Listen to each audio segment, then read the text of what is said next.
In this country, physicians spend an inordinate amount of time on just administrative tasks such as documenting patient care, interacting with the EHRs to put orders and things like that. And it's a huge, huge cause of physician burnout.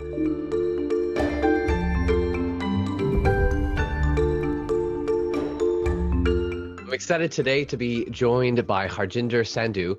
He's up in Kirkland, Washington, CEO of Saykara. Welcome, Harjinder.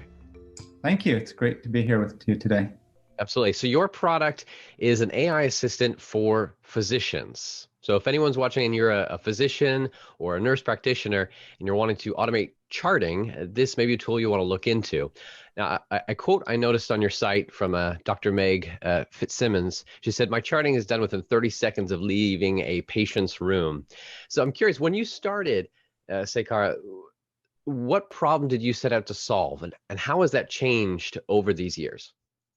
So what the problem is basically this. So in this country, physicians spend an inordinate amount of time on just administrative tasks such as documenting patient care, interacting with the EHRs to put orders and things like that. And it's a huge, huge cause of physician burnout, not to mention productivity loss and loss of revenue for the health systems.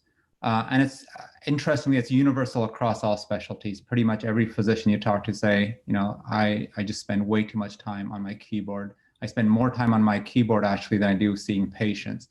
And so what we're doing by automating the documentation process, by listening in on doctor-patient conversations and creating those clinical notes automatically, we're relieving physicians of that burden and allowing them to do what they really signed up to do, which is see patients and provide care. I'm excited to dig in a little bit more in our conversation about the technology and how you do that. But first, I want to ask, when you started, Saykara? Saykara, yeah. Saykara, I get that right. And I think it's like kind of like say Siri, Saykara. Exactly. Kara is the name of our virtual assistant. And so you literally say Kara in order to ask it to listen. So Saykara, 5 years, let's see, was this 5 years ago that it started? 5 coming up on 6 years. What's one thing you wish you had known 5-6 years ago? How complex this space is. I've been in healthcare for a long time, so I should have known better. But healthcare is really complex, and it's there's a lot of changes going on. So I think by and large, if you're going into healthcare, you better go in eyes wide open and understand how complex this landscape is. Well, I'm excited for our next episode and our segment to talk about your journey of what it took to get there. So for those who want to listen to it, stay tuned for that one. But to come more into the solution that you've built, you understood the problem and you set out to solve it. Tell me, what does it look like, a typical use case? Maybe even show talk about one of your customers in a daily activity. So our app runs on an iPhone. So physicians carry on their iPhone. When they open our app, what they see is a list of their patients for the day. So we import their patient schedule. They tap on a patient, and from that point on, different physicians can use it differently. But here's a typical use case that we would see. Physician sits with the patient. They get the patient's permission to turn our app on because our app is going to listen and record that conversation. So they turn it on, and from that point on, it's just listening. And it's trying to interpret what's going on in that conversation. Now, physicians can direct some of the conversation to Kara and say, "Hey, Kara, just make a note of this or that." Or in other cases, they can just be completely passive and say, "You know what, just listen and figure it out." And ultimately, what we're going to do by the end of that encounter is we're going to have captured that encounter, what that conversation has been about. And our job is to get a clinical note that's consistent with what's happened in that doctor-patient visit into the electronic medical record. And if I understand correctly about your platform, it integrates both natural language processing and artificial intelligence with then human-assisted elements, so that it's not just relying on a computer to figure it all out, which would not be good for accuracy and healthcare, but it's that combined assistance. Is that how it works? That's correct. So the AI is doing its bit to try to interpret that conversation. We do have a human in the loop to make sure that what we're creating is actually clinically correct. Of course, as you say, you don't want to put spurious data in. Ultimately, the physician has to be the final reviewer anyways. But our goal from the outset has been to use this human in the loop model to begin and then iterate towards a model where the human is doing less and less and ultimately end up with a purely autonomous solution.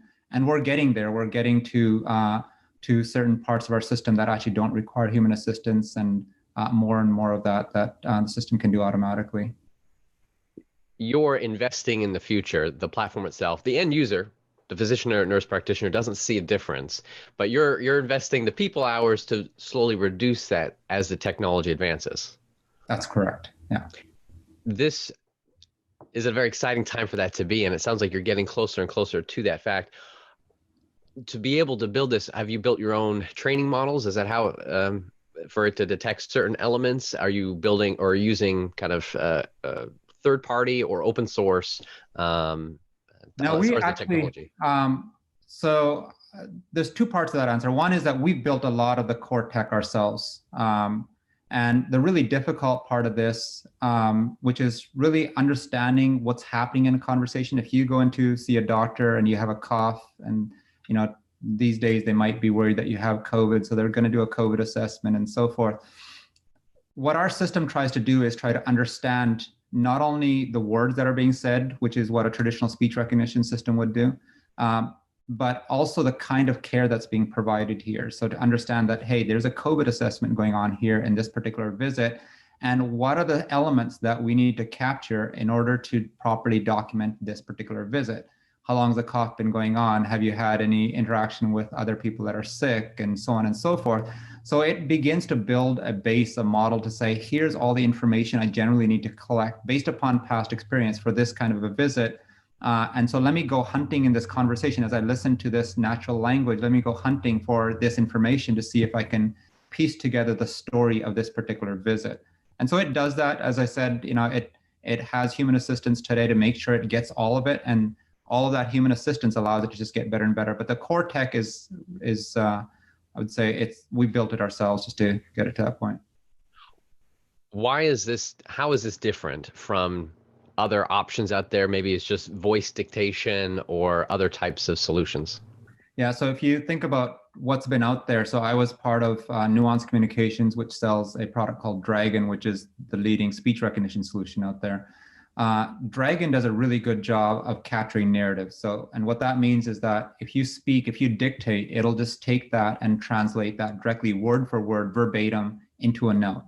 And that's what a lot of physicians use. They're just verbatim dictating into the note. But what it doesn't do is capture data. It doesn't capture information and interpret that information. And so what most medical record systems these days want is they want information, they want data as discrete data. And so what physicians are ending up doing is doing a lot of pointing and clicking to put that data in. So that's a big difference there, is that what we're doing is we're capturing discrete information and populating the medical records with that discrete information. The other side is, there's a lot of physicians that just employ scribes, which are, really high cost people that are shadowing those physicians to take these notes. And so between those two extremes, you have a solution like ours, which does ostensibly what a scribe would otherwise do, but, in a much more automated and cost effective way for physicians. So those who are looking for a better solution than just dictating and then having to enter it later, and much cheaper solution than actually paying for a full-time scriber, this is nicely in between. Yeah. What's the future for the company? If you had to paint a vision, share any part of the roadmap, what would you share? So I think the biggest thing when I started the company, the bigger vision was that we were going to create something that was a true clinical AI assistant for physicians. And what that means is, in the short term, we're taking what doctors are saying and we're passively listening in, right? So we're listening in and we're trying to create a note. We're not interrupting the doctors anyway. We're not saying, hey, look at me and do this as you might imagine a virtual assistant would do. So our first step is just to be passive and just create that document, that note, or put that order into the EMR and let the physician review it and sign off on it. But as you get better and better at interpreting dialogue, at understanding what's going on in this encounter, and we have more and more information and historical information from the medical records to bring to bear, what we imagine is that we will start transitioning. We're starting some little pieces of that now, is that we're transitioning to being able to participate more actively in the process of delivering care, to start nudging physicians and say, hey, for this particular patient, you really need to document some counseling on nutrition, for example, or for this particular patient, this patient is due for their colonoscopy. Now that patient might be there for an ankle sprain, and the rest of their care is the last thing in the mind of this physician. But that's the kind of thing that a system that has all of the data available to it can start bringing to bear and say, hey, yeah, I know you're focused on this thing, but there's this bigger thing here that's sitting there for that patient to be addressed. And that's a real-time ability for it to suggest it, or is it That's kind of... the goal. And as I said, we're just starting to get into those kinds of suggestions and stuff like that. But yeah, that's the idea, that in real time, the patient is there, the doctor and patient are sitting there, and before the doctor starts seeing that patient or while they're sitting there, it can start suggesting things passively. The last thing we want, again, is to start interrupting that, hey, doctor, kind of, you should really change this. It's much more passive than that. It's just on the screen. And if they want to look over and say, hey, here's some additional information I should incorporate into my dialogue, I'll do that.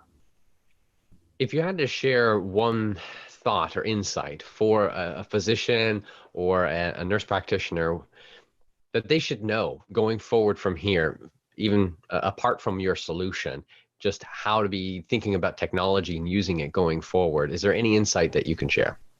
Yeah, so this is a problem just in terms of documentation that, as I said, virtually every physician, every care provider in the country is burdened with documentation. The solutions are coming. I mean, they're here. We have solutions like ours that provide something today that physicians can use, and they're getting better and better. So I would say we're not too far from a world where pretty much every physician is going to be using a solution like this. And so for all the physicians out there that find themselves very, very frustrated by sitting long hours in the evening trying to do their charting and typing away at their keyboards, the days of that are numbered, I think, for those physicians. And for the physicians that want a solution today, they can have it, but those solutions are getting better. What's the business model? Is it a monthly, yearly contract? How does that work? It's a monthly service fee. So physicians pay for the month and they use it as much as they want for as many patients as they want in that month. And where can folks go to learn more? And what's that first step that they should take? So they can go to our website, saykara.com, saykara.com. And usually the first step for physicians is what we say is, try it out. You can try it out for a month and see if it works for you. There's really nothing to lose in that process. We don't actually even need to deal with your IT group in order to get started. You can just download the app. We set up an account. There's some work that we do to make sure that the system understands your clinical notes and the kinds of patients that you see.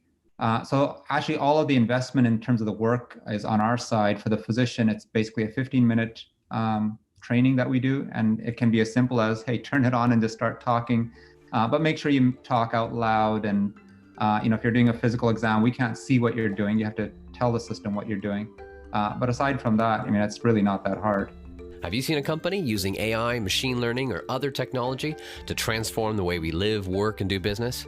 Go to uptechreport.com and let us know.